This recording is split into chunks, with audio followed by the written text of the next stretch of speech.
todos bem-vindos à Igreja Presbiteriana Vinde em Vinhedo. Se você é novo por aqui e não é inscrito, aproveita, se inscreva no canal, aperte o sininho para receber todas as notificações e compartilhe com um amigo. Esta é a série de exposições no livro de Ruth, feitas pelo reverendo Daniel Basso. O vídeo já vai começar. O livro de Ruth nos conta uma história real de amor, que ilustra verdades profundas sobre como Deus age tratando os corações de cada indivíduo e movendo adiante a história da redenção. É uma pequena história de uma história maior, que se passa em um tempo de grande confusão, onde cada um fazia o que era certo aos seus próprios olhos. Ela nos conta sobre pessoas que foram buscar a solução de seus problemas longe do povo de Deus, mas só encontraram calamidade e destruição. Ainda assim, o Deus soberano que orquestra todas as coisas e que cuida de seu povo em todo tipo de situação os resgata. Exposição do livro de Ruth. O Deus que guia a história e resgata os seus para o recomeço. Ruth 4, do 13 ao 22.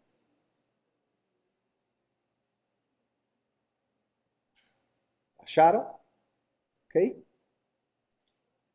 Assim tomou Boaz a Ruth, e ela passou a ser sua mulher. Coabitou com ela, e o Senhor lhe concedeu que concebesse, e teve um filho. Então as mulheres disseram a Noemi: seja o Senhor bendito, que não deixou hoje de te dar um neto, que será teu resgatador, e seja afamado em Israel o nome deste. Ele será restaurador de tua vida e consolador da tua velhice, pois tua nora, que te ama, o deu à luz, e ela te é melhor do que 7 filhos. Noemi tomou o menino e o pôs no regaço e entrou a cuidar dele. As vizinhas lhe deram o nome, dizendo: a Noemi nasceu um filho, e lhe chamaram Obed. Este é o pai de Jessé, pai de Davi. São essas, pois, as gerações de Pérez. Pérez gerou a Esrom. Esrom gerou a Rão. Rão gerou a Aminadab.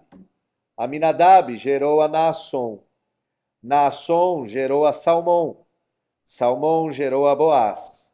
Boaz gerou a Obed. Obed gerou a Jessé. E Jessé gerou a Davi. Vamos orar? Deus, obrigado por a sua palavra que foi aberta e lida nesse lugar. Obrigado, Senhor, por essa série de exposições no livro de Ruth. Obrigado, Senhor, por esse culto maravilhoso na tua presença. Permita-nos, Pai, ouvir a tua voz um pouco mais.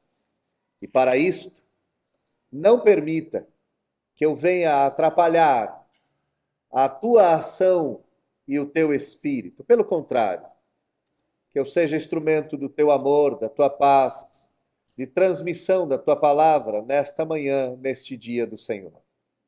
Tome-me em tuas mãos, é o que eu te peço, orando em nome de Jesus. Amém.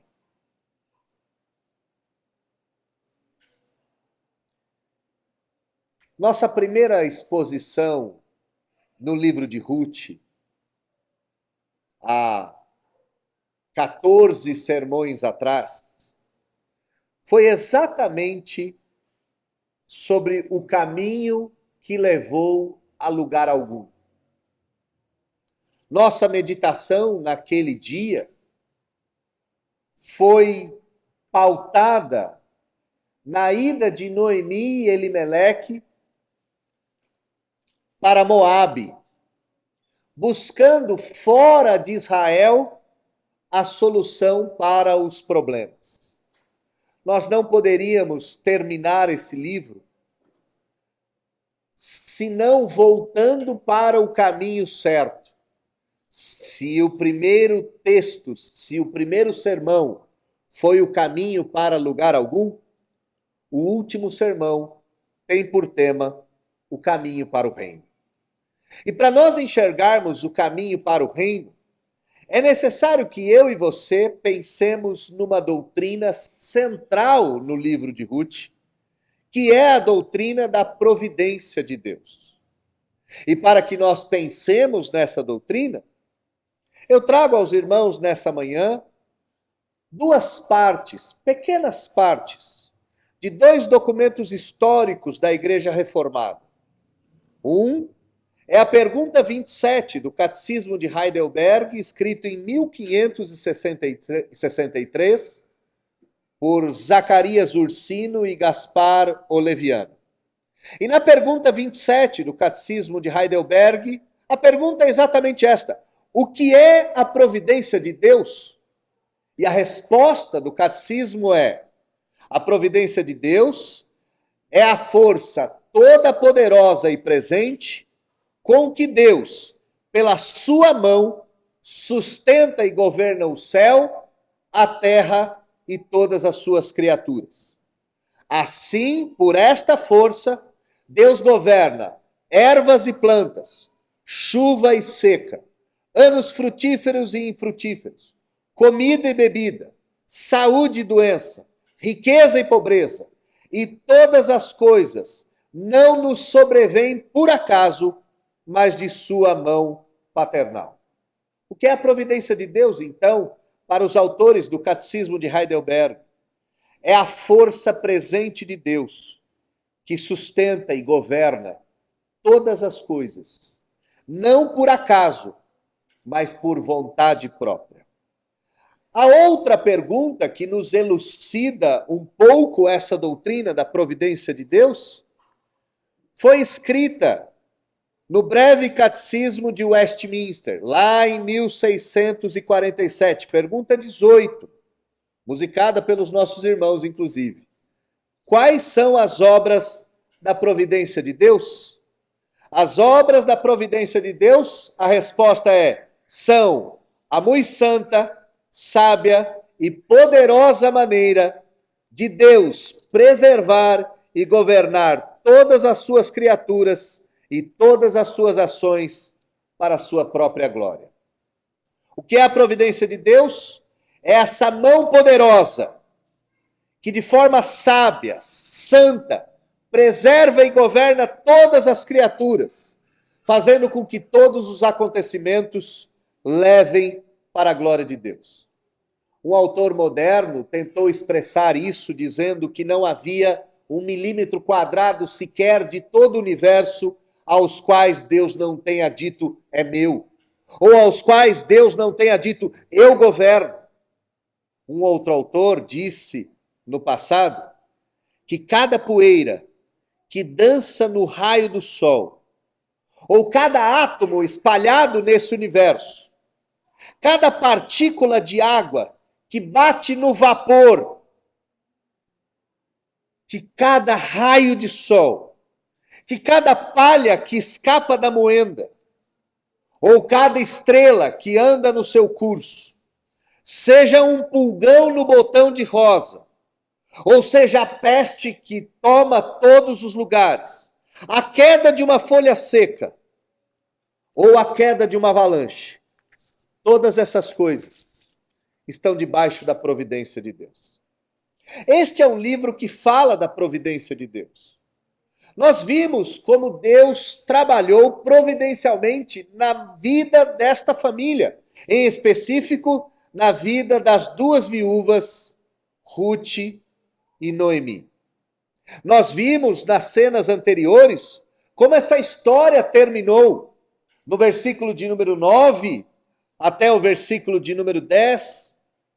Boaz disse aos anciãos: sois hoje testemunhas de que comprei da mão de Noemi tudo que pertencia a Elimeleque, a Quilion e a Malom, e também tomo por mulher Ruth, a Moabita, que foi esposa de Malom, para suscitar o nome deste sobre a sua herança, para que esse nome não seja exterminado dentre dos seus irmãos e da porta da sua cidade. Disto sois hoje, pois, testemunha. Nós vimos como essa história começou no caos e terminou nesse casamento, nesse ambiente glorioso de restauração. Mas esse ambiente glorioso de restauração nos apontam algumas coisas, nos apontam qual é o caminho do reino. E para que nós entendamos qual é o caminho do reino, se nós olhamos a primeira estrada, a primeira história, que foi o caminho para o lugar nenhum, nós precisamos entender que o caminho para o reino pertence exclusivamente ao Senhor. Olha comigo o versículo de número 13. Versículo de número 13 diz o seguinte: que Boaz, depois de ter resgatado e exercido o direito de comprar as terras de Elimeleque e de casar com Ruth, diz o texto que Boaz tomou a Ruth e ela passou a ser sua mulher. Coabitou com ela. E preste atenção no que diz o versículo de número 13. E o Senhor lhe concedeu que concebesse. E ela teve um filho. Antes de nós entrarmos neste e o Senhor lhe concedeu, é interessante nós enxergarmos como a estrada para o reino foi traçada. É interessante que nós enxerguemos essa estrada na vida da própria Ruth. Ruth não teve um regresso geográfico de Moabe a Belém apenas, mas foi uma restauração da própria vida dessa mulher. Lá no capítulo de número 2, no versículo de número 10, Ruth era apenas a estrangeira. Seu nome se resumia a moabita estrangeira. No versículo de número 13, ela vai subir de status social. Ela vai deixar de ser a estrangeira para ser a escrava. No capítulo de número 3, versículo 9, ela sobe de cargo mais uma vez. Deixa de ser estrangeira, deixa de ser escrava e passa a ser a sua serva. Mas agora, no capítulo de número 4, no versículo de número 3, ela passa a ser a mulher de Boaz. Ela passa a ser a mulher de um homem rico e respeitado. Ela passa a ser a mulher de um homem que os anciãos de Israel aplaudiam e exaltavam. Ruth foi totalmente transformada nessa história. Você pode ver a forasteira e estrangeira passar por escrava, por serva e até chegar a ser esposa. Mas a posição de Ruth não é só a de esposa. Se nós olharmos os textos anteriores pregados pelo reverendo Paulo, nós podemos perceber no versículo de número 11 que Ruth foi comparada às matriarcas de Israel. Tudo em Ruth mudou para sempre e ela foi posta numa categoria das mulheres mais elevadas da Bíblia. Olhe comigo o versículo de número 11.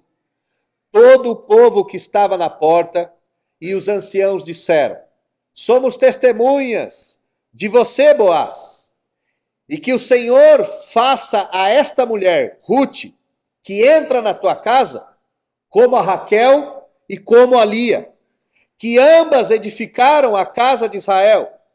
E tu, Boaz, ate valorosamente em Efrata, e faze-te nome afamado em Belém. Seja a tua casa como foi a casa de Pérez, que Tamar teve de Judá, pela prole que o Senhor te der dessa jovem. Ruth não foi somente a esposa, mas ela foi elevada a uma posição, junto com Raquel, junto com Lia, junto com Tamar. A estrada para o reino é a estrada de restauração de indivíduos. A estrada para lugar algum é a estrada da destruição de indivíduos. A estrada para lugar algum é a estrada traçada por homens e mulheres à parte do Senhor. A estrada para o reino é a estrada traçada pelo Senhor para homens e mulheres que não são nada distantes do Deus de Israel. Nós também devemos enxergar nesse texto não só a jornada de Ruth, mas nós temos que prestar atenção e no termo o Senhor a concebeu. Nesse livro de Ruth, somente há um versículo que se compara a esse versículo de número 13. E esse versículo está lá no início, no capítulo de número 1, no versículo de número 6. O Senhor visitou o seu povo e lhe deu pão. Olha como o autor está construindo o texto para a nossa satisfação, para a nossa alegria e para o nosso entendimento. Ele começa o texto dizendo: o Senhor se lembrou do seu povo e deu pão. Ele termina o texto dizendo: o Senhor se lembrou do seu povo e deu um filho a esta família. E esta aqui é exatamente a obra da providência. A providência de Deus é a ação de Deus em todos os lugares, a fim de que sua glória seja manifesta. O que o autor está querendo nos ensinar aqui é que do começo ao fim o Senhor estava agindo. Mas mais do que isso, mais do que simplesmente apontar que no início do livro de Ruth e no final do livro de Ruth o Senhor está agindo, essa construção, o Senhor concebeu e ela deu à luz um filho, aponta ao início da Escritura. Talvez a sua mente já esteja capturando o início da Escritura, lá em Gênesis capítulo de número 3, versículo de número 16. Lá diz que o Senhor conceberá e esta mulher, Eva, dará à luz a um filho que esmagará a cabeça da serpente. Ruth não está só debaixo da mão do Senhor providencial neste livro. Pela construção da frase, o autor está querendo nos dizer que a mão providencial de Deus está agindo desde o Éden, providenciando que a mulher conceda um filho, que a mulher traga um filho ao mundo, para que esse filho dê a continuidade da linhagem de Israel. E em terceiro lugar, nós devemos enxergar que Ruth não tinha tido filhos até agora. Ruth viveu 10 anos com Malom. Ruth viveu 10 anos casada e nesses 10 anos ela não teve filhos, até que o texto nos diz: o Senhor lhe concedeu que concebesse. Se ela já estava com Raquel e com Lia, se ela já estava junto a essas mulheres com Tamar, se ela já estava nessa lista virtuosa de mulheres, nesse texto ela é colocada junto a uma gama muito maior de mulheres. Ela é colocada junto com Sara, que não podia ter filhos, mas passou a ter filhos sob a mão do Senhor. Ela é colocada ao lado de Rebeca, de Raquel, de Ana, de Isabel, e especialmente ela é colocada ao lado de Maria, mãe do nosso Salvador. Olha o que o versículo 13 está nos dizendo. Essa mulher passou de estrangeira para uma mulher exaltada na linhagem de Israel, posta ao lado de Eva, posta ao lado de Sara, ao lado de Rebeca, ao lado de Raquel, ao lado de Ana, ao lado de Isabel, ao lado de Maria, ao lado de tantas as mulheres que deram à luz a filhos que vieram fazer parte da longa e santa linhagem de Israel. E por Deus ter feito isso na vida desta mulher, Deus é digno de toda honra, de toda glória, de todo louvor. E essa honra e glória e louvor é manifesta no texto a partir do versículo de número 14. Vejam que as mulheres voltam à cena, assim como foi quando Noemi e Ruth chegaram até Belém.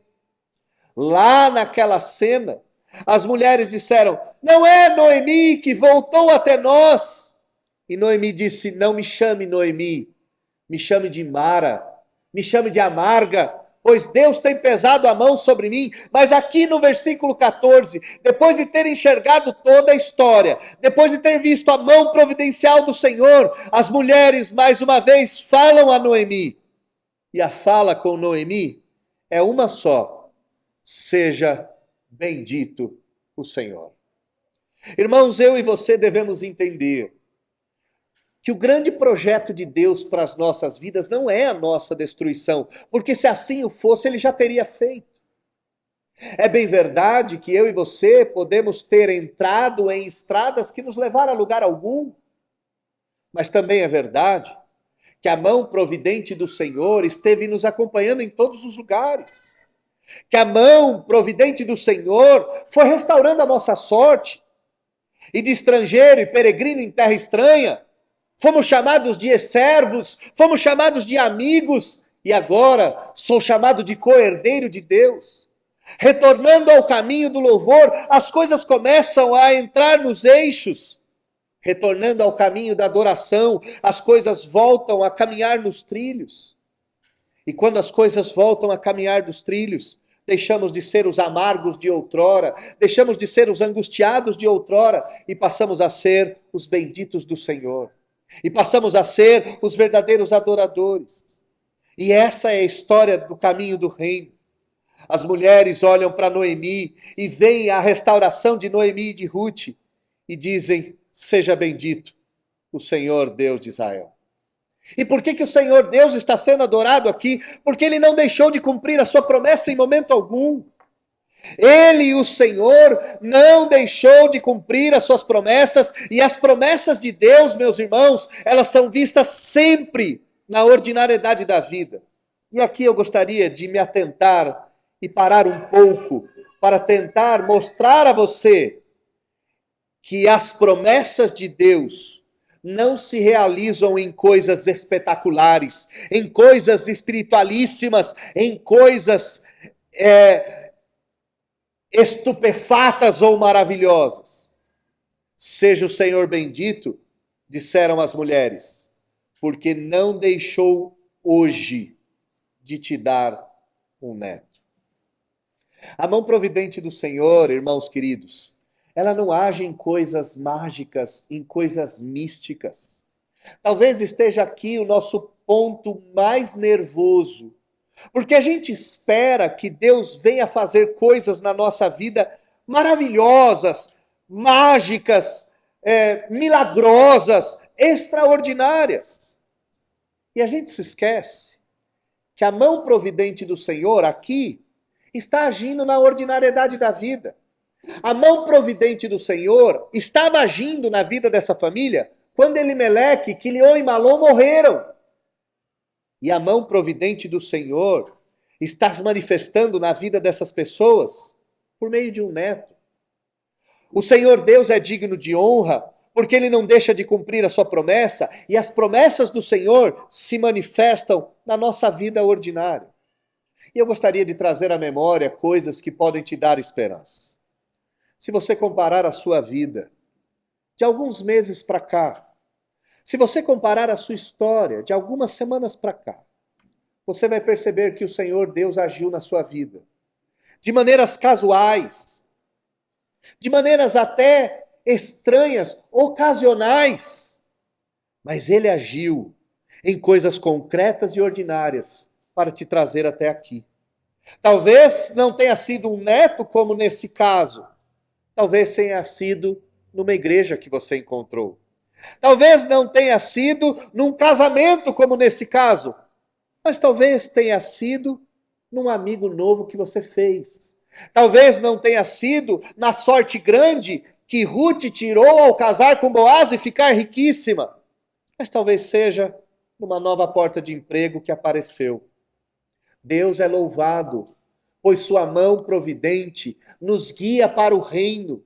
E essa mão providente cumpre as suas promessas na vida concreta, na vida ordinária. Só que essas coisas concretas, irmãos, elas não são passageiras.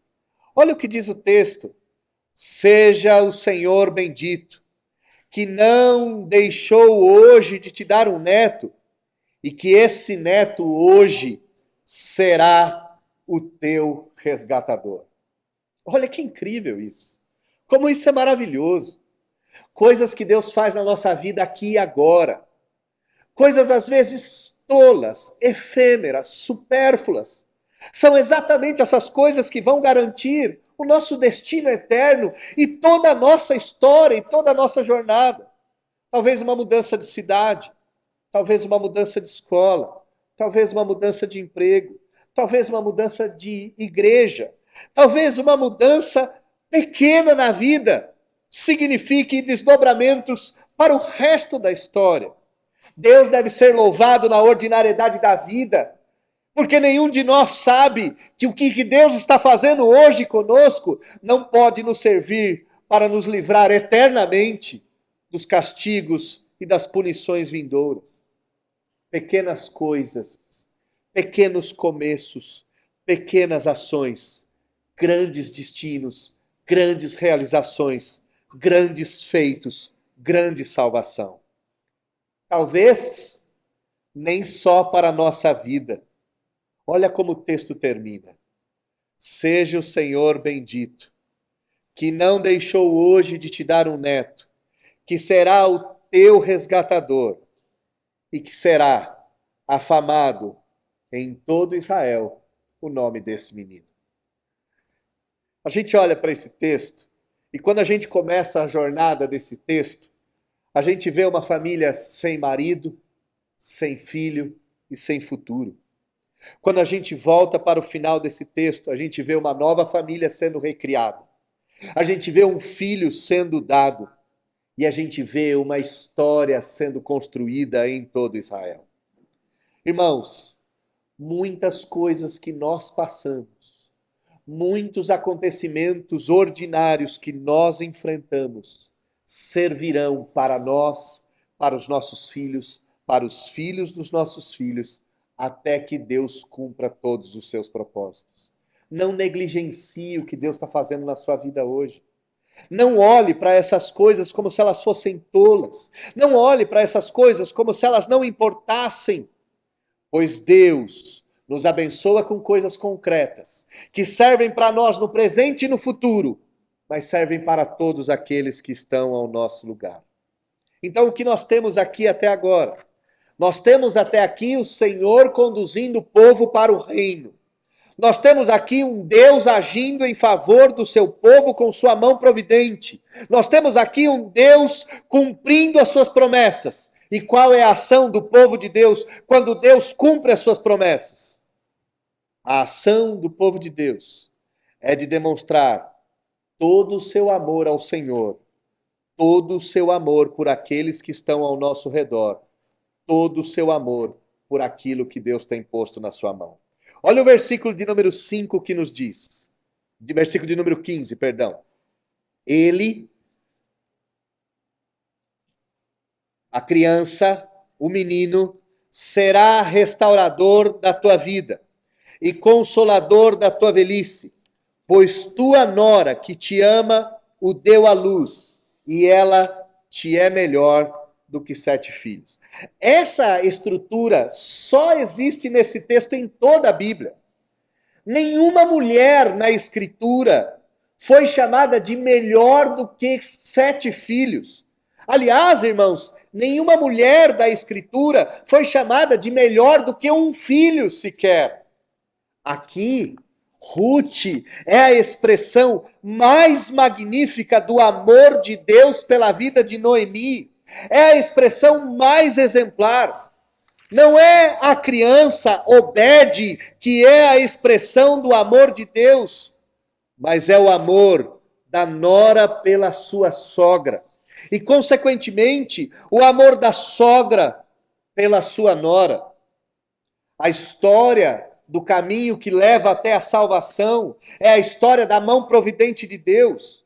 A história da mão providente de Deus é a história do Deus que intervém na vida real, nas coisas ordinárias. É do Deus que age agora com vistas ao futuro. É do Deus que age agora com vistas ao futuro na intenção de abençoar o maior número de pessoas. E Deus faz isso por meio de relacionamentos reais, fazendo com que pessoas reais se amem, se doem, se gastem em favor de umas às outras. O caminho para o lugar algum é o caminho do egoísmo. É o caminho onde a gente abandona os relacionamentos para tentar a sorte. O caminho para o reino é o caminho das mãos dadas. É o caminho onde mulheres se unem pelo amor e se tornam numa aliança, se tornam num pacto, se tornam num elo inquebrável. Noemi percebe isso, e essa percepção é tamanha que ela toma o menino nos braços, coloca ele no colo e passa a cuidar dele. O neto no colo de Noemi, aqui no versículo de número 16, e se você olhou na Bíblia, diz que Noemi passa a cuidar dessa criança, exatamente como ela havia dito lá no início, quando as duas noras dizem, eu vou com você, ela diz, eu porventura poderia te dar filhos para vocês casarem, eu não posso mais ter filhos, mas aqui no versículo de número 16 parece que Ruth e Noemi vão cuidar dessa criança. E o que Deus está fazendo aqui?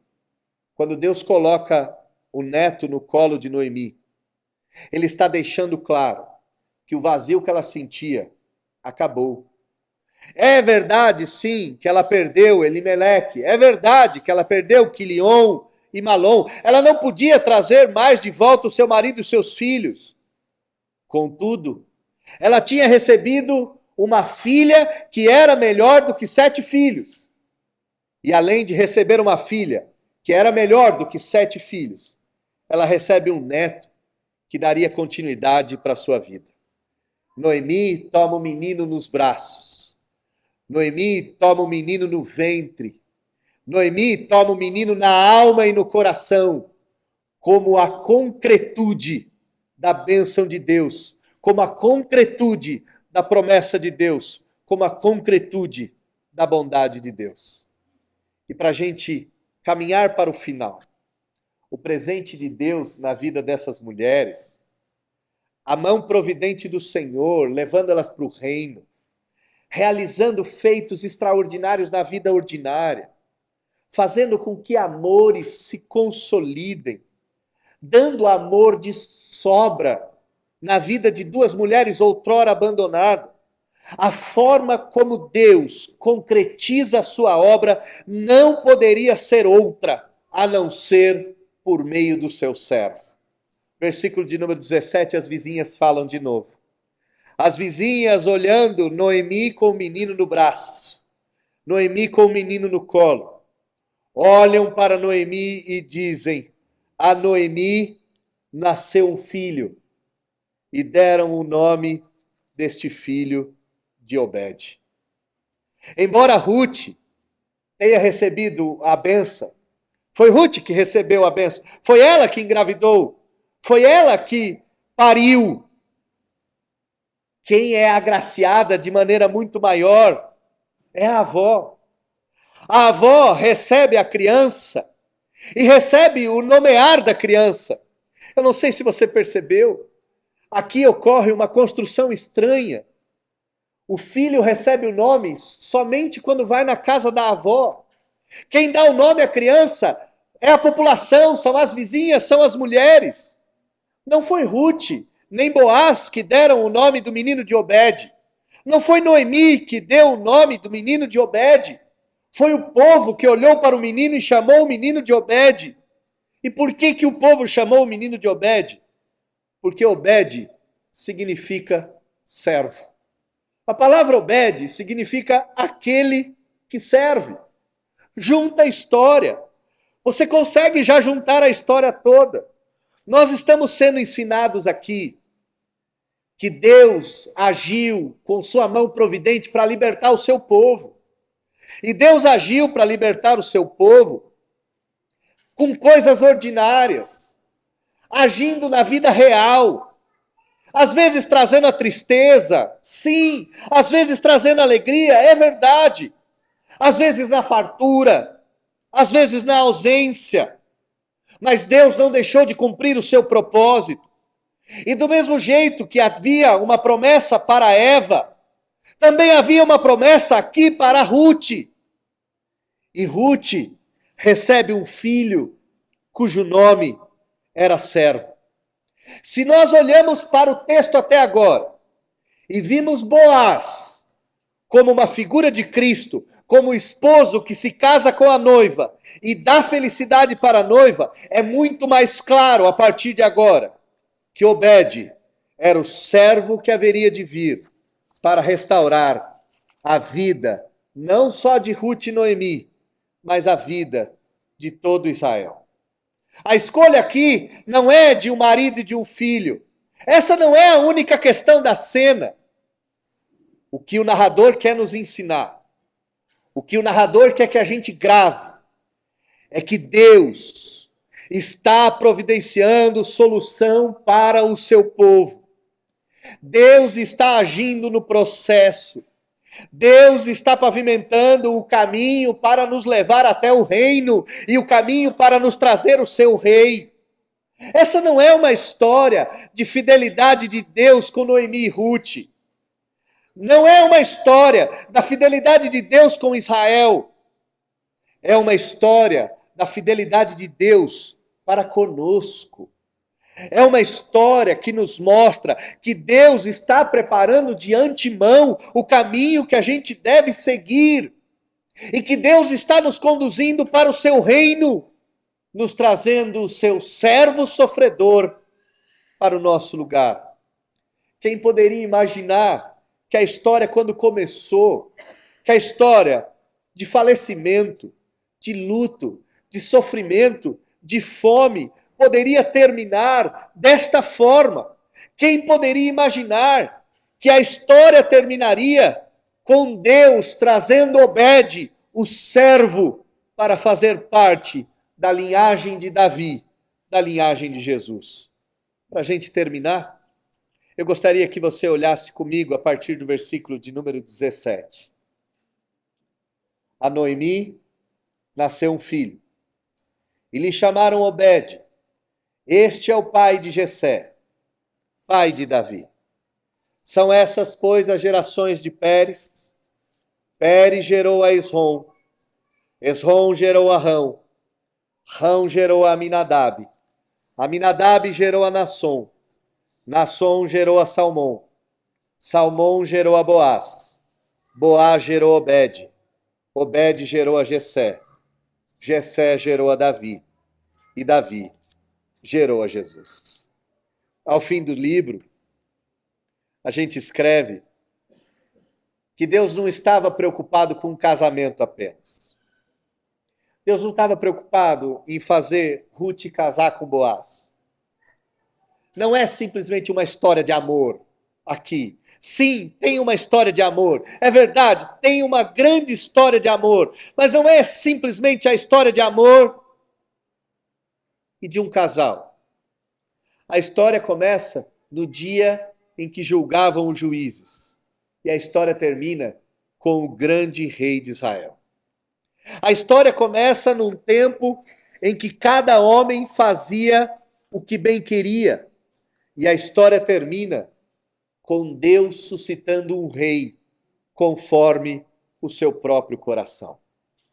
A história começa com uma família degradada, mas a história termina com a família reunida. Deus usou todos esses acontecimentos para atingir os seus próprios objetivos. E os objetivos de Deus não era trazer Obed a Boaz, não era trazer Ruth a Noemi, e não era trazer Noemi de volta a Israel. O grande objetivo de Deus aqui era fazer com que aquele menino prometido a Eva, que esmagaria a cabeça da serpente, viesse a aparecer. O grande objetivo de Deus aqui era fazer com que esses vultos de fé, essas sombras de piedade, apontassem todas para Cristo, o Senhor Jesus, o bebê de Belém, aquele que veio ao mundo por intervenção divina, o filho de Eva que esmagaria a cabeça da serpente, o filho da virgem que não poderia dar à luz a não ser de forma miraculosa.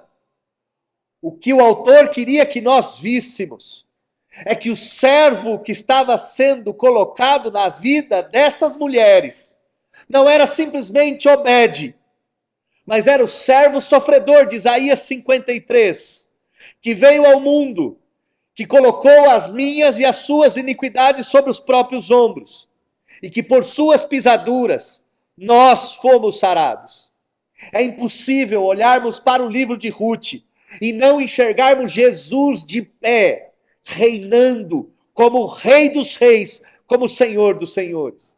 É impossível nós olharmos para esse texto e não enxergarmos o grande resgatador. O resgatador não é Boaz. O resgatador não é Obed. O resgatador não é Jessé. O resgatador não é Davi.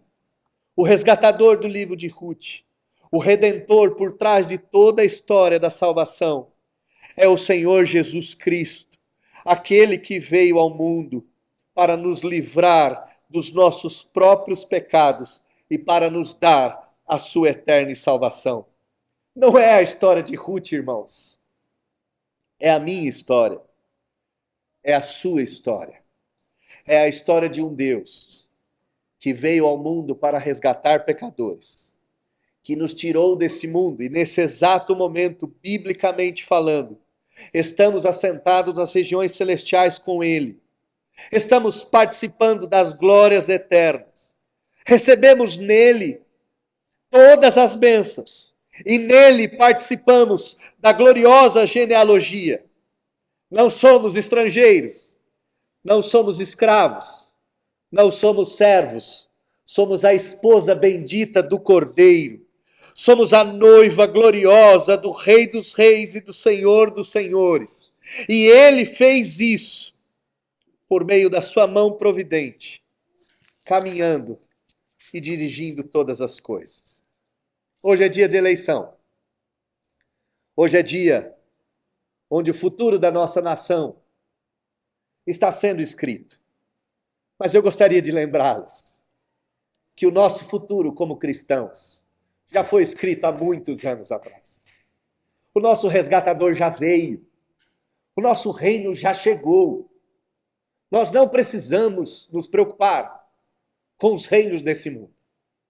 A mão providente do Senhor esteve sobre nós, nos tirou do caminho para lugar nenhum e nos trouxe para o caminho do reino.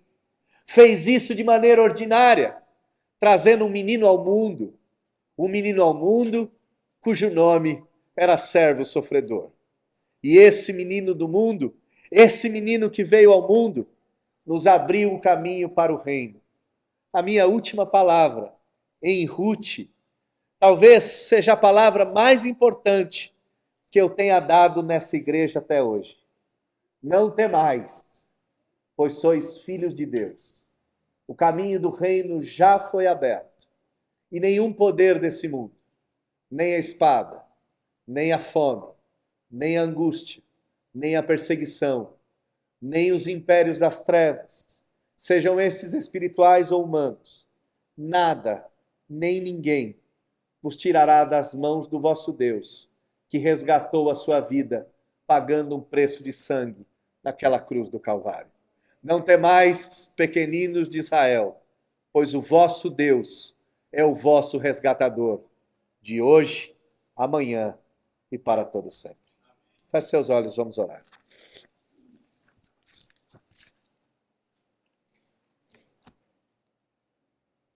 Senhor, nós louvamos a tua mão providencial. Louvamos o jeito com que o Senhor lida com tudo. Às vezes é na dor, às vezes é no sofrimento. Sim, mas nós sabemos que o Senhor comanda desde o ácaro até os corpos celestes reluzentes. O Senhor comanda todos os passos da nossa história. E não há nada, nenhum único fio de cabelo que não esteja contado, nenhum único milímetro que não esteja predestinado. A sua mão providente tem nos guiado, nos tirado da estrada para lugar algum e nos trazido para a estrada do reino de Deus. E a sua mão providente agiu na nossa vida por coisas ordinárias, por amores inimagináveis, por substituições gloriosas e nos trouxe até aqui. O Senhor nos trouxe até aqui por amor, nos entregando o seu Filho, o servo sofredor, o rei que haveria de vir, e por meio do seu Filho somos mais do que vencedores. Por meio do seu Filho não temos ao que temer, nem a quem temer. Já temos o resgatador da nossa vida. Sabemos que se nos faltar comida, ainda assim teremos um campo para rebuscar. Sabemos que se nos faltar família, ainda assim teremos um lar para nos esconder e para nos abrigar. Sabemos que se nos faltar tudo, não nos faltará o seu amor, pois o seu amor dura para sempre. Nós somos teus, estamos nas suas mãos, e nas suas mãos permaneceremos, independente das circunstâncias ao nosso redor. Tu és o resgatador da nossa alma. Tu és o noivo esperado e bendito. Tu és o amado do nosso coração. E em tuas mãos estamos plenamente seguros. E assim haveremos de permanecer até a sua volta gloriosa ou até o dia que a vida se extinguir em nosso corpo. Louvado seja o teu nome, por quem o Senhor é, por aquilo que o Senhor faz e por tudo aquilo que o Senhor ainda há de fazer. Nós oramos agradecidos, em nome de Jesus. Amém.